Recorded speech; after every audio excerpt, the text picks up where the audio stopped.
Out of over 10,000 homes for sale in San Antonio, there are only about 2,000 of them that are worth buying, in my opinion. While everybody is fighting over those flashy new builds, and trust me, those do have their place, the smarter buyers are paying attention to something that's a little bit more important, and they're targeting home types that are gaining value much quicker. Now, my name is Michael McCall. I'm a local, born and raised in San Antonio, and been helping hundreds of people just like you move to the San Antonio area for years and in multiple different types of markets, and I've seen people do exactly what I'm talking about in this video, and that is buying a home the smart way. In this market, it can really make or break you in the long term, depending on what types of home you purchase. And in this video, I'm going to outline exactly what types of homes you should look for in San Antonio. Starting with one of the most important things that can literally save you thousands of dollars every single year, and it is something that never goes away, even if you're paying cash for that house. Property taxes in the San Antonio area vary so dramatically from one place to the next. If you're looking at just in San Antonio proper, you're looking at an average like 2.3% property tax rate, with some areas up as high as like 2.5, 2.6, even 2.7 in some crazy cases. But there's suburb areas. Look at New Braunfels, they can be as low as, like 1.8 to 2%. Bulverde, Spring Branch as low as like 1.5%. Bernie as low as 1.5%, 1.8% on average. So like depending on which area, which neighborhood you're looking at, can really make a huge difference in that monthly payment that you're looking to spend. And especially if you're comparing this to other areas of Texas where there's tax rates as high as 3% or even higher than 3%, these lower tax rate areas, especially in and around San Antonio and easy driving distance, can make a big difference in your lifestyle. And an even better thing is that the homestead exemption saves you additional money on your primary residence. So currently it sits at $100,000 off the taxable value for your primary residence, and that is off of the school taxes portion, which is about 60 to 70% of the overall tax bill. And for those of you guys that are seniors and over 65 and qualify for that exemption, that number is going up to $200,000 off. So if you're looking at a lower priced home, $200,000-$300,000 house, that's almost all of your property taxes that you're going to be looking at. And for those of you that think that you want to be much closer into San Antonio so you have easier access to everything, you don't have to drive as far, and you don't want to get into those suburb areas that have the lower tax rates, well, I mean, just think about that extra $2,000-$3,000 potentially in savings or more, especially if you go up higher in the price point. You could be as high as, $5,000, $6,000, $7,000, $8,000 in savings, depending on what the value of the home is that you're looking to purchase. So it makes a little bit of a difference to be about 30 minutes farther from everything. And even still, the suburbs around San Antonio are not that difficult to get around to and get into San Antonio from. Now, next, let's talk about something that is incredibly important, especially if this is not your forever home. You want to find a house in a neighborhood that is going to have more predictable appreciation over time and is not going to be a literal money vacuum as soon as you buy it, and it is just sucking all of your equity dry from the moment that you buy the house. But before I dive into that, if you're finding this breakdown in any way at all helpful, I would love for you guys to subscribe. About 65% of you guys that are actually watching this video are not subscribed, and I would love to change that so you can always be updated on all the new things that we're talking about with San Antonio, especially some more exciting things that are coming in the future with this channel. So if you are looking for more predictable appreciation in the house that you are looking to buy, you need to be looking at older, more established neighborhoods. Brand new developments are great, but because you're competing with the builder, and especially long term, if it's a development that's going to be taking 5, 6, 7, 10 years down the road to be completed, you're going to be constantly competing with that builder if you're going to try to sell it in 2, 3, 4, 5 years, right? So if you are buying new builds, I always say this: make sure you're going to be in that house long term, 3, 5+ years minimum, so that you have a chance to build a little bit of equity. You may not have a whole lot of appreciation, but you're going to be paying down that mortgage. That way, if you do have to sell, you're not completely underwater. So let's use some examples on these more established neighborhoods. Stone Oak is a great example of this. In 2025, from the year prior, the prices are actually up about 6%. Year over year, up to almost $510,000 on the median price point. And homes are selling a lot faster, about a month or two quicker on average than the market of San Antonio as a whole. We're going to talk a lot about the growth corridors later on for long-term appreciation, and this kind of goes into the new developments. But Stone Oak is a much different animal. They were developed 20, 30 years ago, so all the stuff is already there. All the shops, all the restaurants, everything is already in place and set up. You don't have to worry about construction being in your backyard constantly. Another neighborhood very popular in San Antonio is Alamo Heights. Alamo Heights is an area that, because of its higher luxury appeal, you're going to see a lot more kind of there's a lot less new construction for one, because there's a lot less land to be able to build on, but you're going to see a much more higher luxury price point and a very specific type of buyer looking there. So it's kind of different compared to, you know, some of those $200,000, $300,000, $400,000 neighborhoods that are being built in these newer developing areas. Parts of Bernie are also doing really, really well. There's lots of new development in Bernie, don't get me wrong, but there's lots of older established neighborhoods, even that are, you know, 10, 15 years old, that are seeing strong growth, because, you know, although they are still kind of competing with the new construction because there is so much in Bernie specifically, there are a lot of, you know, more affordable homes, and that price point, especially under 500,000, if that's kind of what you're looking at, those houses are still selling very, very quickly, especially if they're well taken care of, priced appropriately. Those areas that have been around for 10, 15 years, that's kind of what you want to look at if you're thinking this could be a shorter term move, or if you're just looking for an overall better long-term investment that's already kind of seen all of the, you know, the roller coaster ride of new construction and kind of how the prices go up and down with that. Another big benefit of older neighborhoods is, of course, you're not just having to buy a house in a clear-cut yard with a little twig in the front yard. You know, you got a little bit more established trees. Some of these areas, specifically looking at, you know, like Alamo Heights, right, is going to have a lot more growth and feel a lot more established. You look at places like Chavano Park, Hollywood Park as well, right there in the middle of San Antonio, that have been around for 30, 40 years. Like, you drive in there and there is no question that you feel a lot more homey, because it's not, you know, you kind of have a little bit more privacy with all the trees. You know, it seems like those houses are tucked off the road a little bit, whereas with the new construction, you got the smaller lots. They're trying to cram as many houses as they can in single development, which has its purposes for everybody, right?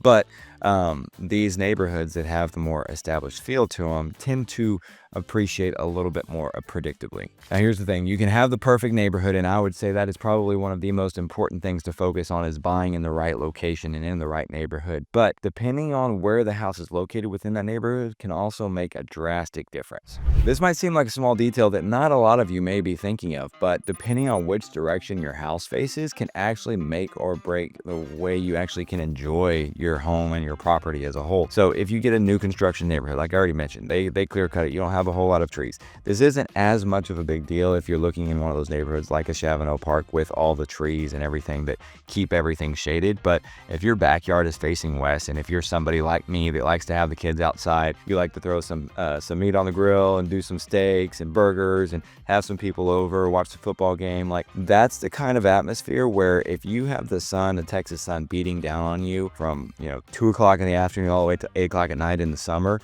it's going to literally bake you alive. And for those of you guys coming from more mild climates, that's going to ruin Texas for you. So having a house that is east facing in the backyard, or even north facing, for example, can make that backyard and that back patio much more enjoyable for you guys.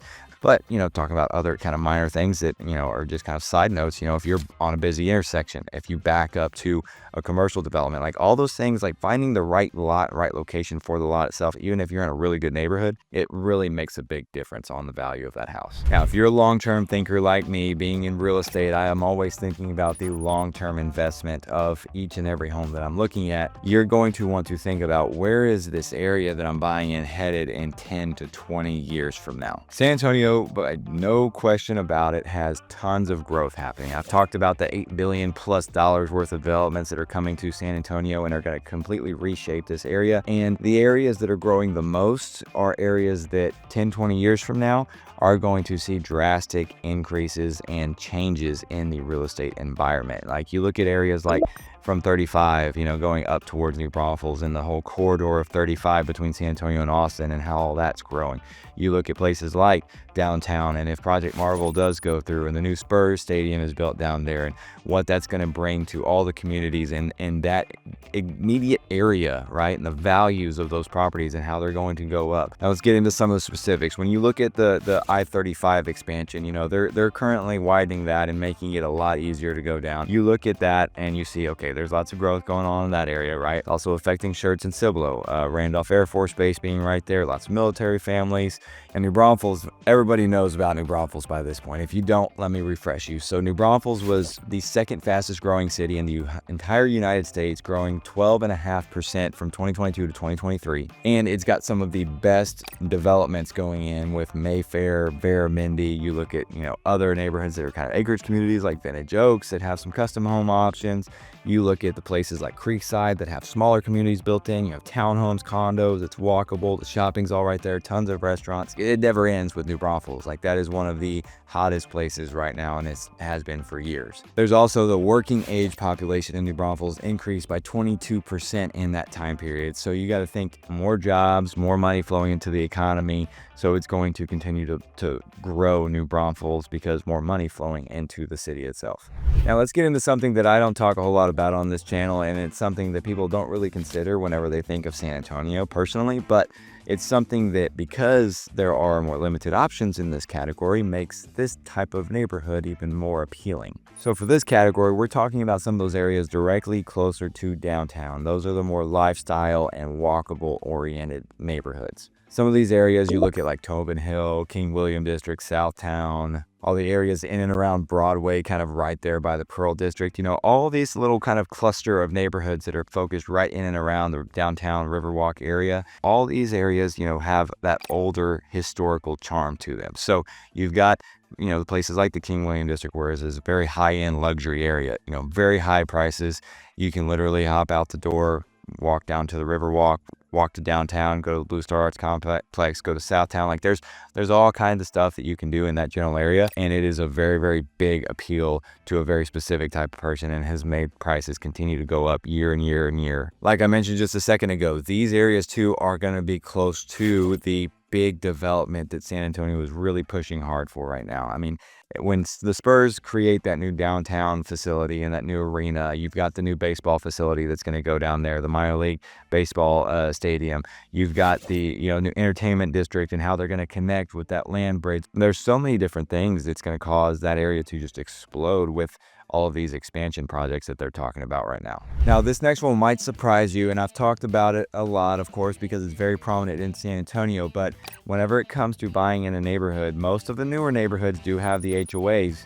If you buy in a neighborhood because you do not want an HOA, there are some negatives you have to worry about. So sometimes it is beneficial to have a strong HOA company managing your entire community. The HOAs in San Antonio are not those of Florida or California. You're not paying $300, $400, $500 a month for these things. That's typically what you're paying per year for a lot of these HOAs, especially when you get onto the outskirts of town. A lot of these communities are very important to have these HOAs because, if there are investors buying, especially in some of the lower priced areas, you're going to have a lot of renters. You don't want those things to be falling apart. You want an HOA company to manage those houses and make sure that they're still being kept up, so that you don't get the entire neighborhood just start collapsing and falling apart because people aren't taking care of their houses. Same thing with older neighborhoods that don't have the HOAs. You're going to see a very wide mix of types of properties. You're going to see some properties that, are kind of trashed and just have stuff just piled up in the front yard, old cars that are broken down just sitting there on the street. Like, there's that kind of thing that you really have to worry about. Whereas if you get an HOA, those things typically go away. I know of a perfect example where there was a house, in a neighborhood that I know of in an area that doesn't typically have a whole lot of HOAs, and it was literally having like bricks and tiles falling off the front of the house. It was this old Spanish style house, and the HOA pushed them to get these things fixed, or else they were going to literally sue them to correct it. And this was a big deal for the homeowners in that neighborhood. So that's a really, really good example of how the HOA can keep up the values of the homes in the entire community too. And this brings me to my final point, which is something kind of unique, because San Antonio has all the hill country areas, but we also have a lot of that flat farmland that has a lot of that foundation movement, right? But in my opinion, having a house with a pretty level lot, it can be very valuable for the long-term enjoyment of your property, and overall just for values, right? If you have a house with a view, great, that's awesome. But if you're in a neighborhood, maybe that view looks great from one spot, but then whenever you look down over the edge of that patio that is 20, 30 feet off the ground, you're looking right into everybody's backyard, and they're looking straight up into your patio. So there's not a whole lot of privacy when it comes to that. Level lots, privacy fences, trees around it. You feel like you're kind of in your own little oasis in the backyard. You don't have to worry about seeing everybody. Now, some people would prefer the views over that. To each his own, and that's completely fine and dandy. But when you're going to make improvements, if you want to put a pool in, that pool cost is going to go up dramatically if you have a very steep foundation and very steep yard. Throwing a football in the backyard? Well, not really that easy to do if you're having to stand at a 45-degree angle because your backyard slopes straight down. And if you have a sloped, property and you're in one of those areas that is known for foundation shifting and movement, that's going to make it even more prone to that, right? Versus just being level, you can kind of help mitigate it. You can help with kind of the moisture levels of your property with, getting your sprinkler systems around there and kind of helping maintain that. But if you have some slope, you're going to have even more movement in that soil just because it's going to move where it wants to move, which is downhill. So there you have it, 7 very big important points that you should really consider whenever you are buying a home in San Antonio, and it's something that not a lot of people talk about personally. So if you have questions about any of these things or any other things that you want to talk about with your specific situation, shoot me an email, give me a call, text me anytime, guys. I'm an open book. Me and my team love to help you guys just like you move here to the San Antonio area or sell your homes here in the San Antonio area. So you can email us anytime. My information is all down in that description below. Would love for you to go in there and click that link to schedule a call too. It's the best way to get on my calendar so that we can talk one-on-one for a good 30-minute conversation. And again, any questions that you guys have, feel free to send them over and I can do everything I can to help you with everything that you need for your move here to San Antonio. Now, before you move on, be sure you check out this video right here that talks about properties that you should never buy in San Antonio, including some things that talk about, the galvanized piping issues in some of these older houses and things that can cost you $20,000, $30,000, $40,000 to fix. It adds zero value to the house. So make sure you check out that video. And until the next one, guys, we'll see you there.